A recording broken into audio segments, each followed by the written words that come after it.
चलिए, सभी का बहुत बहुत स्वागत है पीपल डेवलपमेंट एंड एनवायरनमेंट की हमारी सेकेंड क्लास में। आज हम अपना पहला टॉपिक स्टार्ट करने जा रहे हैं, सस्टेनेबल डेवलपमेंट, मिलेनियम गोल्स और सस्टेनेबल डेवलपमेंट यानी सतत विकास जो लक्ष्य रखे गए हैं वो हम आज डिस्कस करेंगे आज की क्लास में। तो एक बार फिर से बता दीजिए, विजिबल है स्लाइड्स, सभी को शो हो रही हैं? Yes ma'am. Okay, thank you so much. ये हमारा है आज का millennium development goals, sustainable development goals. इसमें क्या हमको पढ़ना है, क्यों मिलेनियम डेवलपमेंट गोल्स की बात आई या सस्टेनेबल डेवलपमेंट की बात क्यों आई है, ये सबसे पहले जानना जरूरी है। इसके लिए आपको पहले एक क्वेश्चन का आंसर देना पड़ेगा कि आप सभी ने भूगोल पढ़ा है, जियोग्राफी सबने पढ़ी है अपने अपने स्कूल टाइम में, सबने पढ़ी। तो मैप भी आपको पता होगा, इंडिया मतलब इंडिया का नहीं पूरे वर्ल्ड का मैप आपने देखा होगा। उसमें अलग अलग कंट्रीज आपने देखी होंगी। कोई कंट्री इस एरिया में यानी कि जो उसका क्षेत्रफल है वो किसी का बहुत ज्यादा है, किसी के पास लैंड एरिया बहुत ज्यादा है, किसी के पास थोड़ा सा है। किसी के पास में जो पॉपुलेशन है कम एरिया में भी, लैंड एरिया में भी बहुत ज्यादा है। जैसे हमारी कंट्री में भी कहीं ना कहीं यही कंडीशन है। हमारी आबादी कितनी हो गई है इस समय?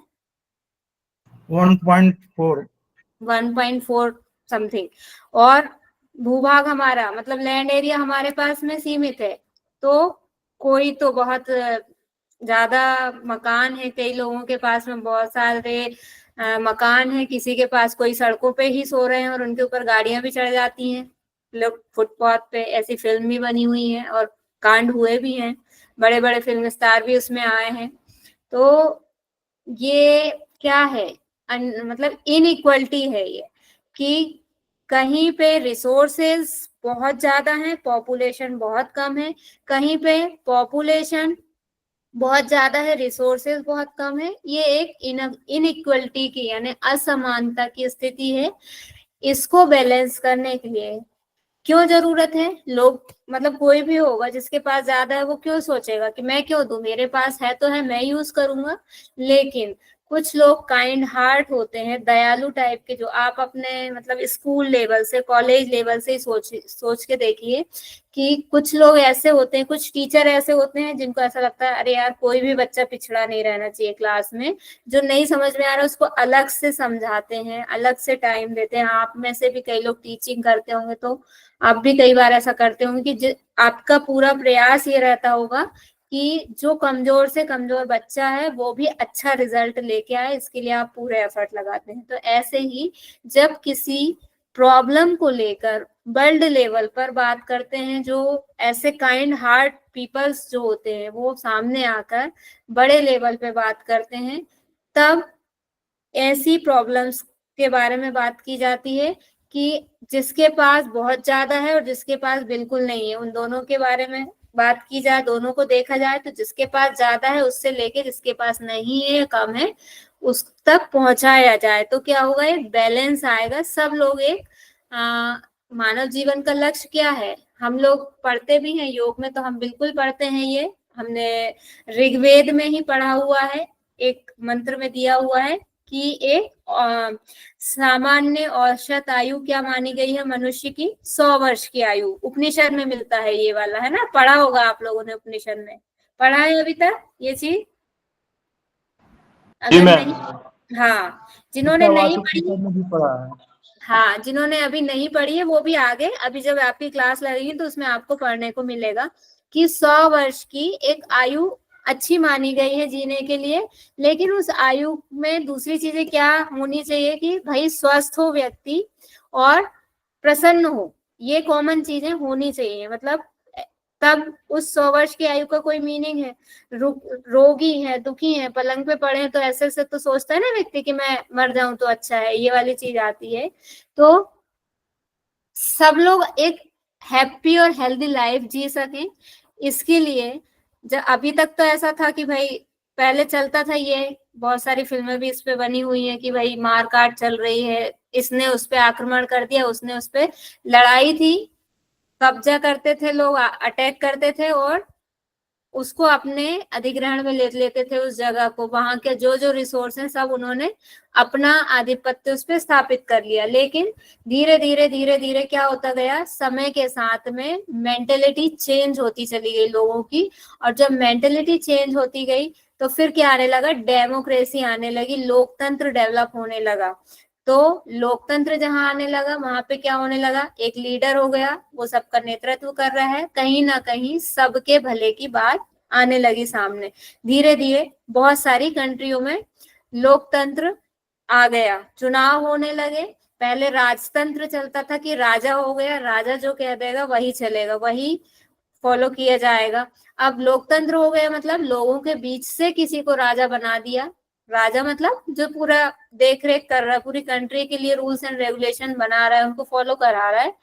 तो लोगों के बीच से वो आता है, लोग उसको लेके आते हैं, लोगों को काम समझ नहीं आता तो हटा देते हैं उसको। ये वाली जब आ गई, ऐसी वाली चीज, मतलब ऐसा वाला रेगुलेशंस जब आ गए तो फिर ज्यादा बड़े लेवल पे लोगों की भलाई की बात सोचने में आने लगी और उनपे काम होने लगा। फिर बहुत सारे ऐसे देशों ने मिलके संगठन बना लिए, सभाएं बना ली, उन्हीं में से एक है, इसको हम कहते हैं महासभा, संयुक्त राष्ट्र महासभा ये कहलाती है, यूनियन नेशंस असेंबली इसको इंग्लिश में कहते हैं। तो ये जब भी वर्ल्ड लेवल का कुछ भी ऐसा मामला होता है उसको देखने का काम इसी का होता है। इसमें 195 प्लस कंट्रीज हैं जो भाग लेते हैं किसी भी डिसीजन को लेने के लिए, इन सब के साइन होते हैं, तब वो चीज आगे जाके अप्लाई की जाती है, मानी जाती है।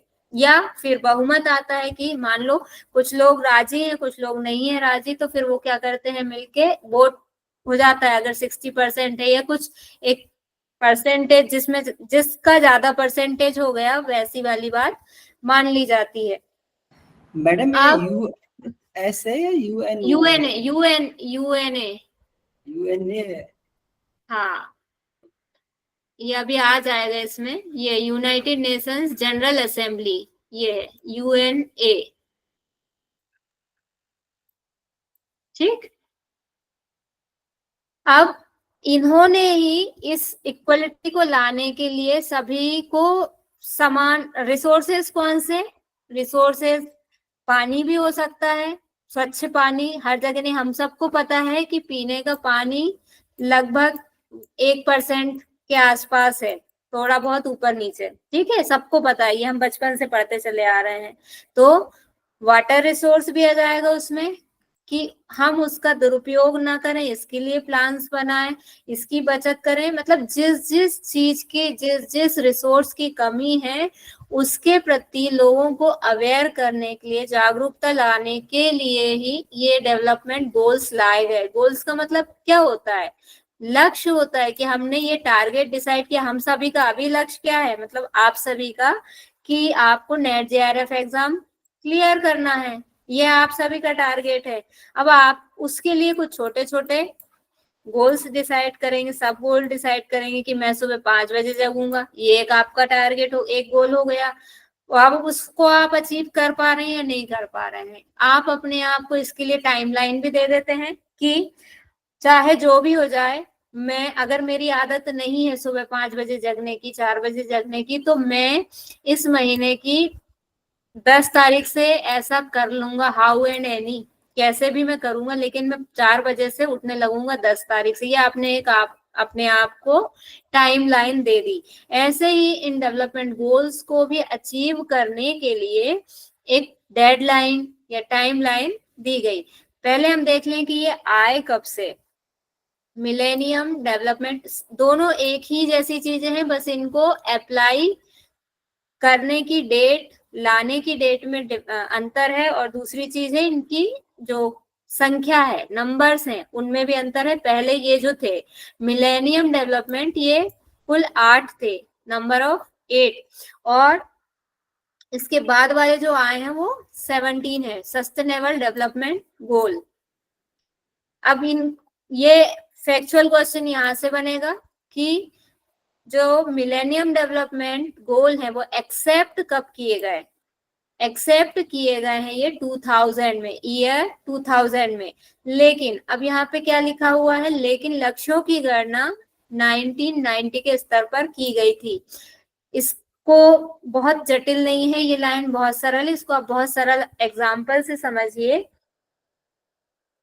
बहुत सारे बच्चे नेट जेआरएफ क्वालिफाइड हो जाते हैं, उनमें से मान लीजिए जिसको जेआरएफ मिलना है, जैसे मैं हूं, मैं अपना ही एग्जांपल देती हूँ कि मैंने जेआरएफ क्वालिफाइड कर लिया। अब मैंने एडमिशन ले लिया एसआरएचयू में, एडमिशन मेरा हो गया, मान लीजिए 1 मार्च को मेरा एडमिशन हुआ है। और यहाँ पे मेरा ऐसा नहीं है कि अभी मैंने एडमिशन लिया और मुझे बस 1 मार्च से ही हाथ में मेरे पैसे आने स्टार्ट हो गए। यहाँ मेरा कोर्स वर्क चल रहा है, कोर्स वर्क 6 महीने का हुआ, उसके बाद में रिजल्ट एग्जाम हुआ, रिजल्ट आया तो 2 महीने और निकल गए यहाँ से मेरे। फिर उसके बाद में मेरा क्या शुरू, मतलब फॉर्म फिल करना स्टार्ट हुआ, प्रोसेसिंग चल रही है। तो अब प्रोसेसिंग चल रही है उसमें और 2 महीने, मतलब लगभग मुझे 10 महीने हो गए, जेआरएफ मिला नहीं, अभी मिलना प्रोसेस हो जाएगी, उसके बाद स्टार्ट होगा। लेकिन अब ऐसा तो नहीं है कि मैं, मतलब जिस मंथ से मुझे मिलना चालू होगा यहीं से देंगे, देंगे वो कहाँ से, 1 मार्च से देंगे, दे रहे हैं 10वें महीने में एडमिशन के, लेकिन देंगे 1 मार्च से। समझ पा रहे हैं मैं क्या कहना चाह रही हूँ? समझ में आए ये वाली बात कि बैक डेट, कई बिल हम जाते हैं शॉपकीपर से बैक डेट में बनवा लेते हैं, अगर हमें कहीं लगाना रहता है, हमने उस समय नहीं बनाया तो हम बैक डेट में बनवा लेते हैं। बिल्कुल ऐसा है कि जो बेस ईयर है उसको इन्होंने पीछे का ले लिया है। कैसे ले लिया है कि जो 2000 में प्रॉब्लम आ रही है, जैसे रिसोर्स कोई कम है 2000 में, जैसे जो एनर्जी प्रोड्यूसर है, मान लीजिए यूरेनियम से एनर्जी बनाते हैं, उसकी मात्रा कम हो रही, तो उसको ये नहीं देखना कि 2000 में ये इतना कम हो गया है, उसको हम 1990 से लेके चलेंगे कि 1990 में, 1990 में इसकी मात्रा कितनी कम हो गई थी, वहां से हम लेके चलेंगे और वहां से उसको सिक्योर करने की टारगेट लेके चलेंगे कि इतना कम हो गया ये, अब वहीं से उसके लिए प्लानिंग करेंगे। क्लियर है ये चीज? यस और नो? Yes Yes, ma'am. ये तो मतलब होता है इम्प्लीमेंटेशन डे, कब इम्प्लीमेंट करेंगे और डिलीवरी कब करेंगे। एग्जैक्टली जी जी। और इसके जो गोल रखे गए थे, टारगेट रखे गए थे, वो थे 8 संख्या में। कौन कौन से हैं वो हम देख लेते हैं। आपको ये इंग्लिश की स्लाइड भी है, जो हमने हिंदी में पढ़ा है वही सभी मैडम इंग्लिश मुझे में। एक बात पूछनी थी आपसे, पूछ सकता जी हूँ? जी जी बताइए। आपने हाँ, इसमें लिखा कि गणना जो 1990 से की गई है, तो हाँ मीन्स 15 साल की जो अवधि रखी, इसकी अवधि 2015 तक की थी। हाँ, ये आप इस यहाँ से काउंट कीजिए 2090 से 2015 90 से तक। 90 से हाँ 90 से कह रहा हूँ। ऐसे ये और है। 2015 तक मीन्स हाँ ये है 25 ईयर हो जाते हैं ये, तो 25 साल के लिए थी ये लक्ष्य 25 साल के लिए रखे गए थे। हाँ हाँ, बेस यहाँ से, बेस ईयर यहीं से, इसको लेके यहीं से चल रहा है। इसने एक्सेप्ट किया बाद में, जैसे मेरा जेआरएफ, इन्होंने पहले नेट के पास मेरे डॉक्यूमेंट्स जाएंगे, एडमिशन तो मिल गया है लेकिन पूरे यूजीसी के पास मेरे डॉक्यूमेंट्स जाएंगे, यूजीसी वैलिड करेगा कि हाँ इनको मिलना चाहिए, तब तो मुझे मिलना स्टार्ट होगा। लेकिन वो देंगे मुझे 1 मार्च से, अगर वैलिड पाया मुझे तो वो देंगे मुझे 1 मार्च से ही, ऐसा नहीं कि वो 10 महीने बाद से स्टार्ट करेंगे। जी। ऐसा ही आप इसमें मतलब आप ये कह रही हैं कि 1990 में मीटिंग हुई होगी और उसमें जो है लक्ष्य नहीं, मीटिंग नहीं, टारगेट रखे गए। मीटिंग नहीं हुई 1990 में, मीटिंग तो इसके आसपास ही शुरू हुई है। मीटिंग के भी आएंगे डेट्स, अभी वो सारी चीजें आगे आती जाएंगी कि अब कब कौन सी मीटिंग हुई, इनकी शुरुआत कहाँ से हुई, कहाँ से ये कंसेप्ट आया, ये आगे की स्लाइड्स में मिल जाएगा आपको, अभी हम जब पढ़ेंगे ना तो उसमें मिल जाएगा। लेकिन अभी आप बस इतना रखिए, फैक्चुअल याद रखिए कि बेस ईयर लेके इनने चले हैं ये इन्होंने एक्सेप्ट किया है 2000 में, और उसको लेके चले हैं 2090 से। ठीक है, क्लियर है? इंग्लिश की स्लाइड पर, हाँ इंग्लिश की स्लाइड पर, हाँ जी जी, बढ़े आगे। यस हाँ मैडम। जी, यस। अब हम देख लेते हैं कि ये टारगेट्स कौन कौन से हैं।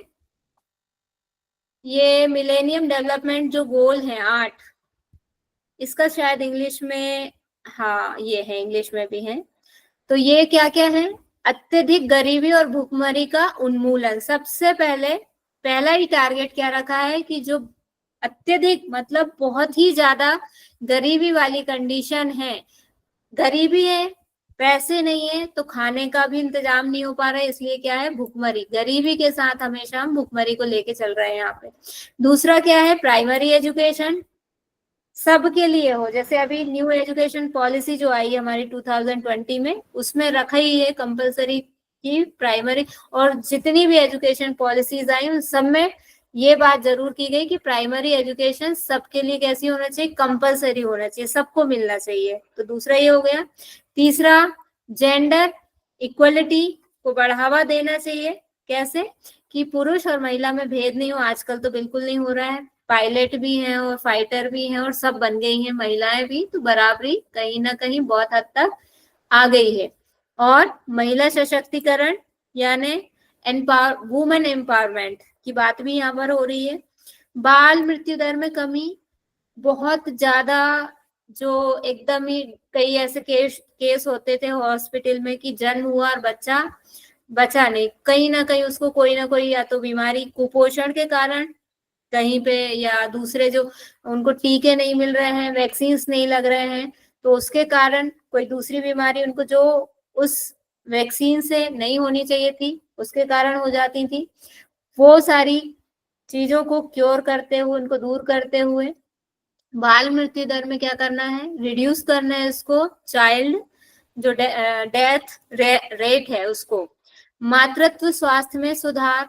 अब मातृत्व स्वास्थ्य जब उसको पूरा पोषण नहीं मिल रहा है, हम पढ़ते हैं ना, देखा सुना है हमने सब कि जो एक गर्भवती महिला होती है, प्रेग्नेंट लेडी होती है, उसको साधारण महिला के कंपैरेटिवली ज्यादा न्यूट्रिशंस की जरूरत होती है, लेकिन अगर नहीं मिल पा रहा है तो उसको कहीं ना कहीं बहुत सारी बीमारियां हो जाती हैं, कुछ ना कुछ गंभीर रोग भी हो जाते हैं कई बार।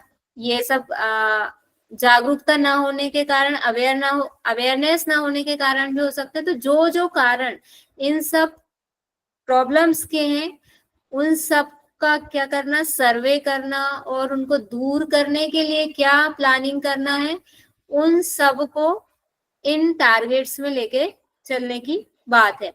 फिर एक और क्या है, HIV एड्स मलेरिया। आपने देखा होगा, हम सब बहुत बड़ी एज के हो गए हैं हम, तो हम जब छोटे थे तब हम देखते थे ये बहुत ज्यादा चलता था, इसके बारे में स्कूलों में, कॉलेज में आए दिन कुछ ना कुछ इन पे चर्चाएं या वर्कशॉप्स कुछ ना कुछ होते रहते थे।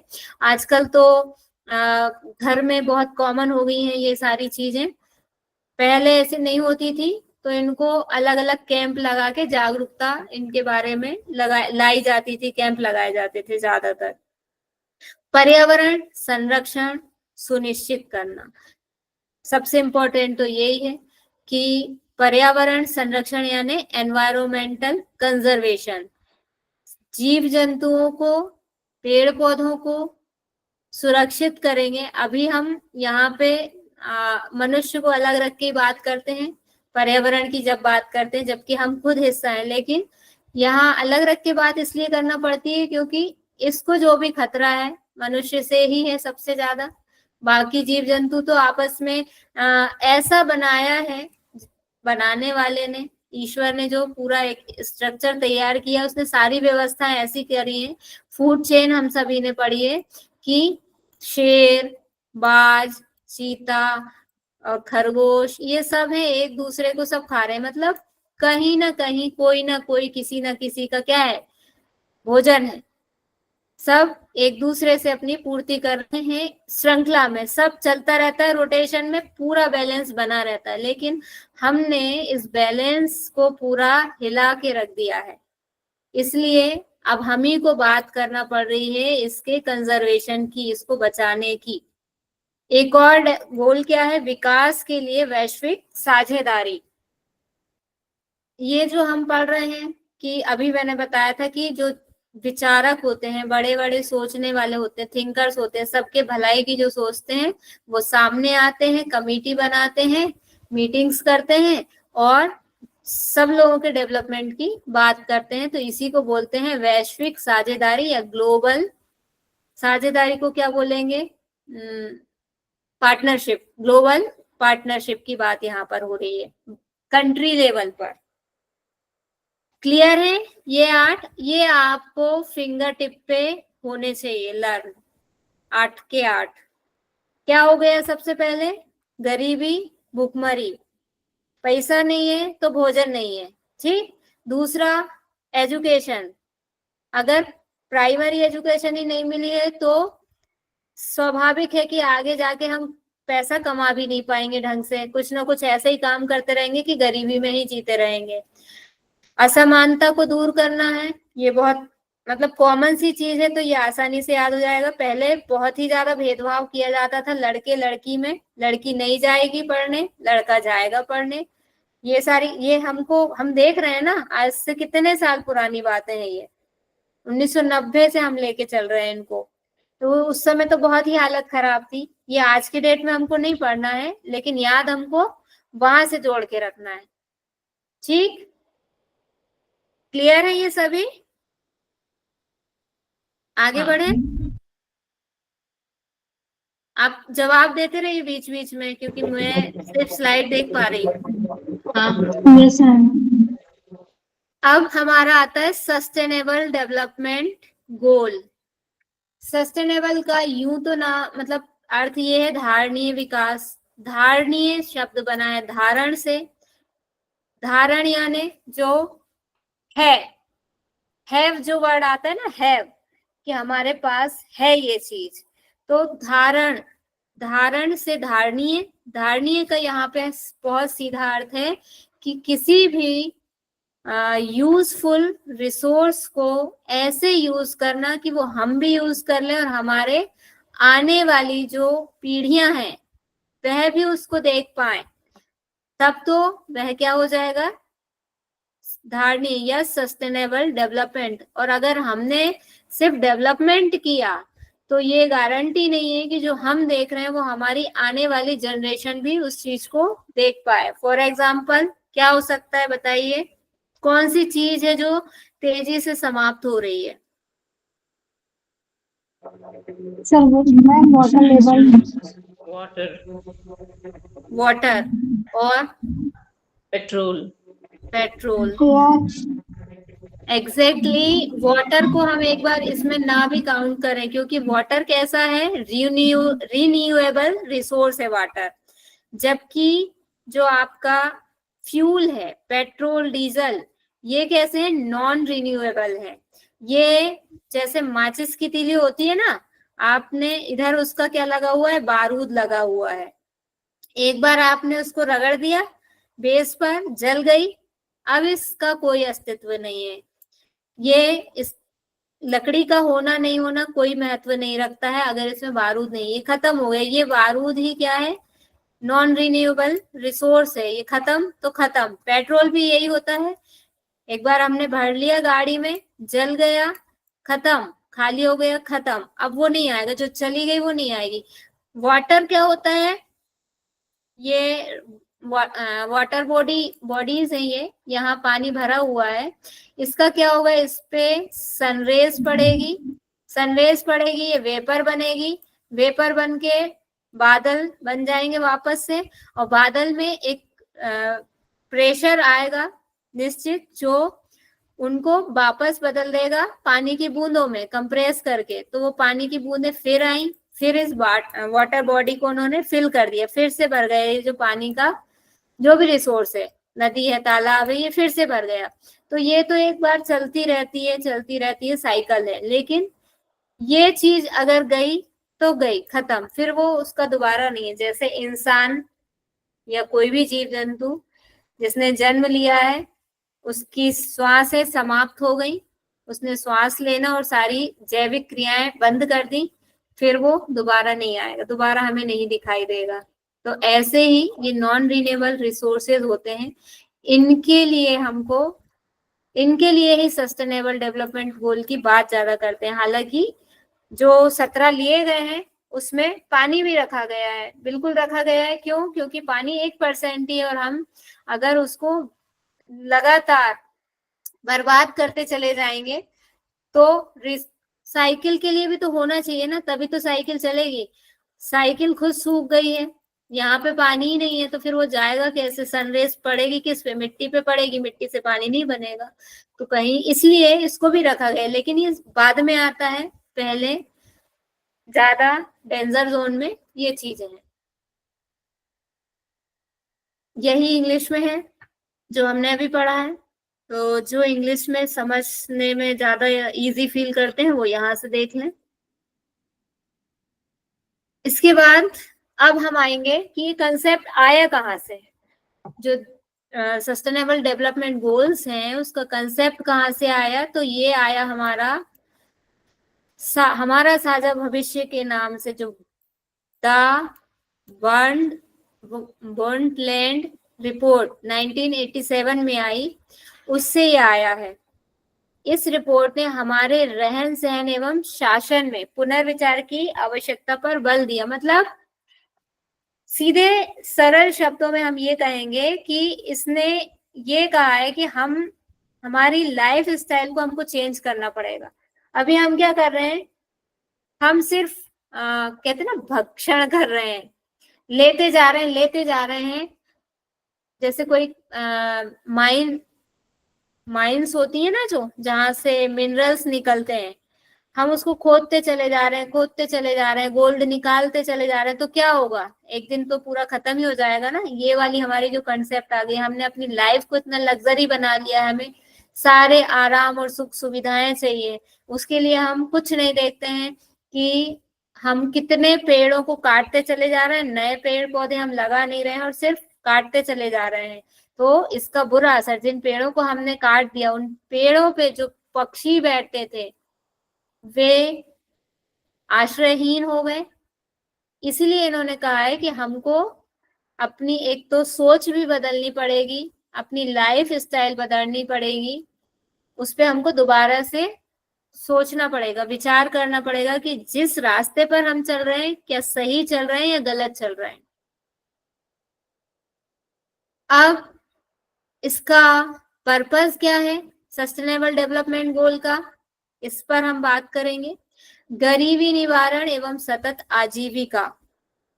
एक तो पुअरनेस क्या हो, खत्म हो जाए, कोई भी गरीब ना रहे, किसी को भी फुटपाथ पे ना सोना पड़े, सबके पास कम से कम अपना घर हो।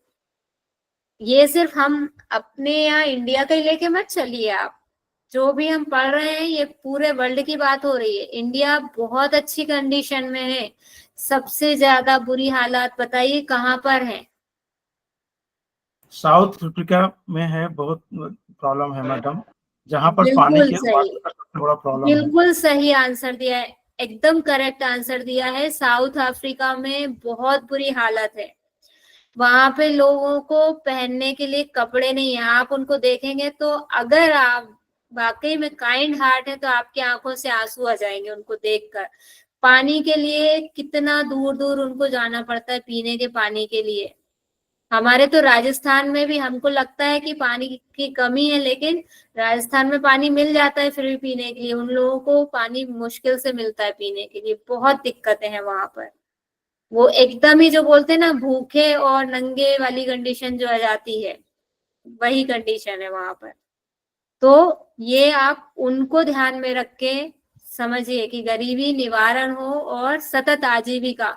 इसका मतलब है कि आजीविका मतलब होता है हम जो भी काम करते हैं, जिस भी प्रोफेशन में होते हैं, काम करते हैं, फिर हमको पैसा मिलता है। अभी कोरोना के टाइम पे क्या हुआ कि कुछ लोगों जो प्राइवेट एनवायरमेंट में थे, प्राइवेट जॉब्स जिनके थे, या घरों में जो मेड आती है, काम करने वाले आते थे एक लोगों के यहाँ, वो सब बेरोजगार हो गए।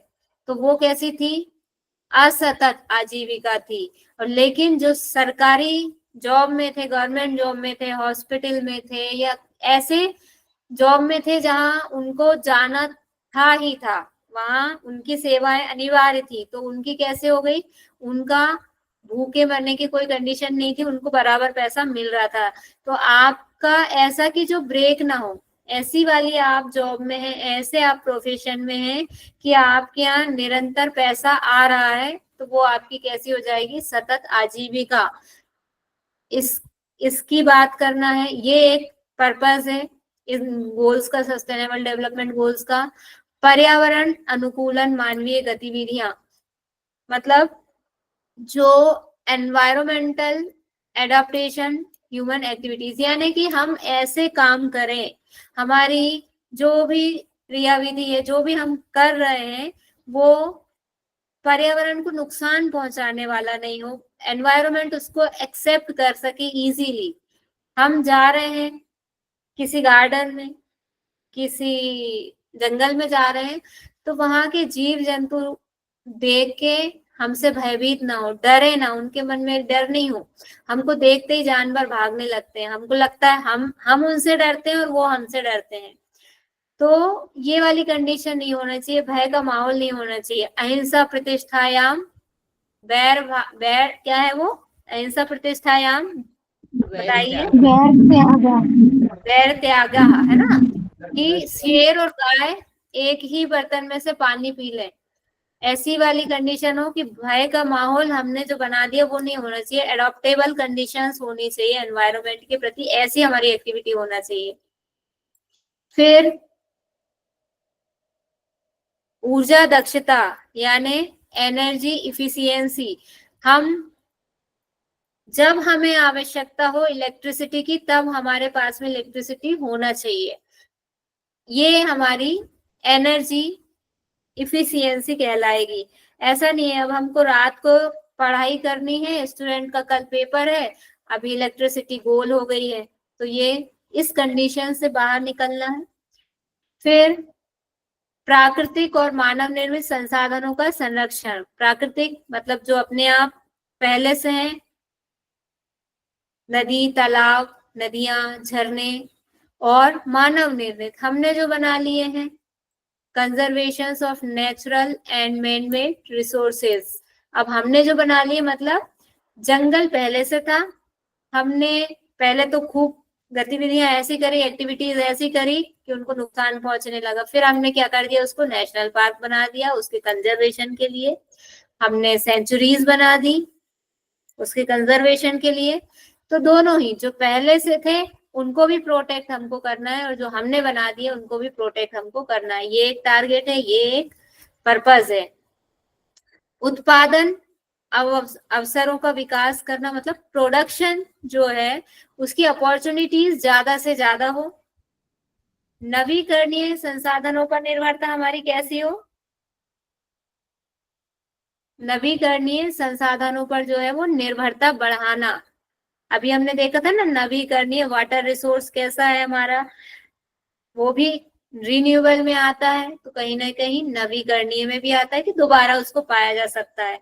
पेट्रोल डीजल हमारा खत्म तो खत्म, और सोर्स सनलाइट पे हम डिपेंड हो जाएं। सोलर पैनल की कल हमने बात करी थी कि सोलर पैनल ज्यादा से ज्यादा आजकल यूज किए जा रहे हैं, ताकि हम बार बार सनलाइट से हमको कंटिन्यूअस लाइट मिलती रहे।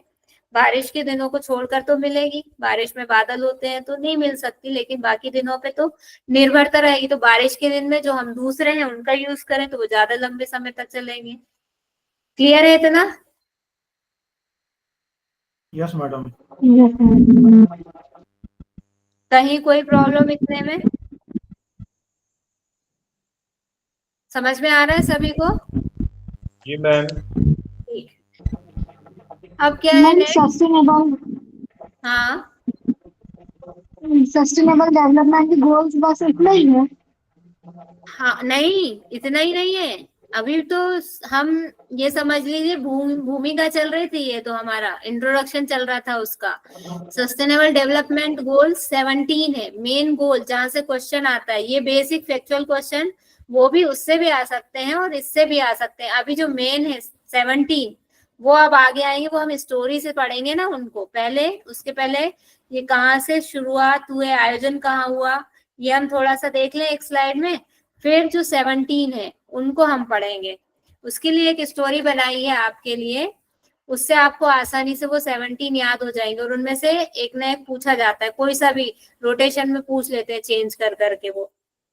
तो सबसे पहले हम ये देखेंगे कि ये कहाँ से इनका थॉट जो आया। पृथ्वी शिखर सम्मेलन हुआ था 1992 में। अर्थ समिट इसको कहते हैं। सीधा क्वेश्चन है एक तो यही क्वेश्चन है कि शिखर सम्मेलन, पृथ्वी शिखर सम्मेलन कब हुआ? 1992 में। कहां पर हुआ? Rio de Janeiro. कहां पर है रियो डी जेनेरिया? ब्राजील में। ब्राजील। बहुत अच्छे से पढ़िए आपने जियोग्राफी। तारीफ काबिल, सब एकदम आपके टंग पर है। ऐसे पढ़ाई करनी चाहिए जो आप पढ़ रहे हैं। मैं पॉलिटेक्निक हूँ, ज्योग्राफिकल इंफॉर्मेशन सिस्टम्स। अच्छा, लेकिन आपका नॉलेज तो है ना उसमें, वो सबके काम आ रहा है। यहाँ पर आप सबसे शेयर कर रहे हैं। चलिए, इसका पर्पस क्या था? पर्यावरण संरक्षण तथा सामाजिक आर्थिक विकास से जुड़ी तत्कालीन समस्याओं का समाधान खोजना। तत्कालीन मतलब एट ए टाइम, उस टाइम पीरियड में जो भी कैसी सोशल इकोनॉमिक डेवलपमेंट से रिलेटेड जो भी प्रॉब्लम्स थी उनको कैसे सॉर्ट आउट किया जाए, उनके बारे में, उनके लिए ये समिट लाया गया था। फिर इसके मेन पॉइंट्स क्या थे? 21वीं शताब्दी में धारणीय विकास की प्राप्ति हेतु एजेंडा 21 नामक कार्य योजना अपनाई गई। अब ये क्वेश्चन ना यहीं से है, सीधा एक क्वेश्चन ये है, सारे क्वेश्चन है ये, मेन पॉइंट्स है, सारे क्वेश्चन है ये इंपॉर्टेंट है कि धारणीय विकास की प्राप्ति हेतु एजेंडा 21 आप तो याद रख लीजिए। पहली बार, ये आगे भी आपको मिलेगा एजेंडा 21, लेकिन इसमें जुड़ जाएगा पहली बार। कहाँ बात हुई? तो पृथ्वी शिखर सम्मेलन या अर्थ समिट के जो 1992 में आया था, उसमें इसकी बात की गई थी। ठीक, पृथ्वी शिखर सम्मेलन के दौरान हुए समझौतों के क्रियान्वयन की निगरानी एवं प्रतिवेदन के लिए धारणीय विकास आयोग का गठन किया गया। ये भी क्वेश्चन है एक इम्पोर्टेंट, तथा इसकी समीक्षा हेतु 5 वर्ष का समय निर्धारित किया गया। क्या हुआ?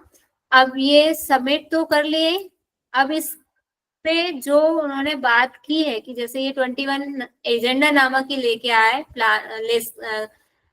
प्लानिंग लेके आए, कार्य योजना मतलब वर्क प्लान जो लेके आए, ये इस पे काम हो रहा है या नहीं हो रहा है, इसको सुपरवाइज करने के लिए, ऑब्जर्व करने के लिए इन्होंने सस्टेनेबल डेवलपमेंट कमीशन बना दिया। इस कमीशन को कब अपना देना था, मतलब एक इसके लिए टाइम पीरियड क्या डिसाइड किया? 5 इयर्स का।